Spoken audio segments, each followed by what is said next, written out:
வணக்கம். இன்றைக்கி நம்ம சேனலில் ரொம்ப சிம்பிளாக இன்ஸ்டண்ட்டாக செய்யக்கூடிய தோசைக்கு சைட் டிஷ் ரெசிபி தான். தோசைக்கு சட்னி சாம்பார் செஞ்சு சாப்பிட்டே போர் அடிச்சிருச்சா? அப்போ இந்த ரெசிபியை ட்ரை பண்ணி பாருங்கள். ரொம்ப டிஃப்ரெண்ட்டாகவும் ரொம்ப டேஸ்டியாகவும் இருக்கும். இதுக்கு நம்ம ஒரு தக்காளி எடுத்துருக்கோம், ஒரு வெங்காயம், 3 பச்சை மிளகா, கொஞ்சமாக கருவேப்பிலை, இது எல்லாத்தையும் ரெடி பண்ணி எடுத்து வச்சுக்கோங்க.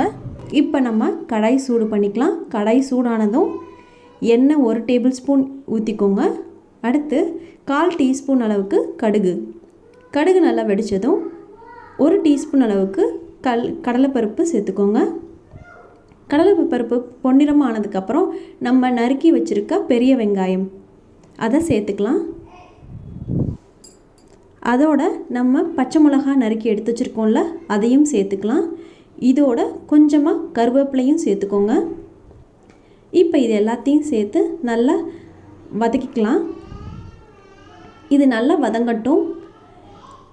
வெங்காயம் பொன்னிறமாக வர முடியும் வதங்கினதுக்கப்புறம் நம்ம நறுக்கி எடுத்து வச்சுருக்க தக்காளியை இதோட சேர்த்துக்கலாம்.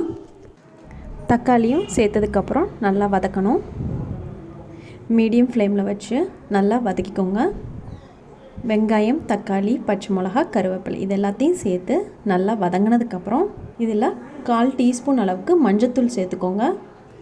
மஞ்சத்தூளும் சேர்த்தும் நல்லா வதக்கிக்கலாம் மிக்ஸ் பண்ணி. இப்போ இது வதங்குறப்ப நம்ம இதுக்கு தேவையான அளவு உப்பு சேர்த்துக்கலாம். இது எல்லாத்தையும் சேர்த்து நல்லா வதக்கினதுக்கப்புறம் நல்லா பொன்னிறமாக ஆயிடுச்சு. இப்போ இதில் நம்ம கடலை மாவு 2 ஸ்பூன் அளவுக்கு கடலை மாவு எடுத்திருக்கேன். இதை நம்ம நல்லா தண்ணி ஊற்றி நல்லா கரைச்சிக்கோங்க. இப்போ நம்ம கடலை மாவை தண்ணி ஊற்றி நல்லா கரைச்சி எடுத்து வச்சுருக்கோம். இப்போ பாருங்கள், வெங்காய தக்காளியும் வதங்கிருச்சு. இப்போ நம்ம கரைச்சி எடுத்து வச்சுருக்க கடலை மாவை இதில் சேர்த்துக்கலாம்.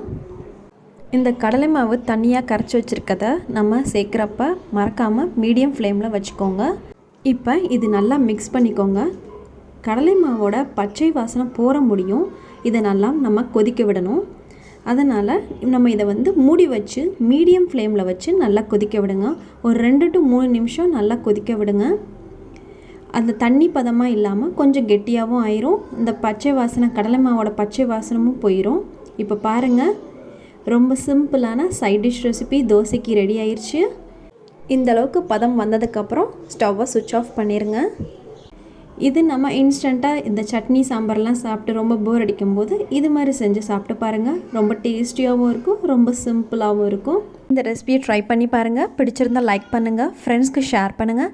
நம்ம சேனலை சப்ஸ்கிரைப் பண்ணாதவங்களாக இருந்தால் மறக்காமல் சப்ஸ்கிரைப் பண்ணுங்கள். நன்றி.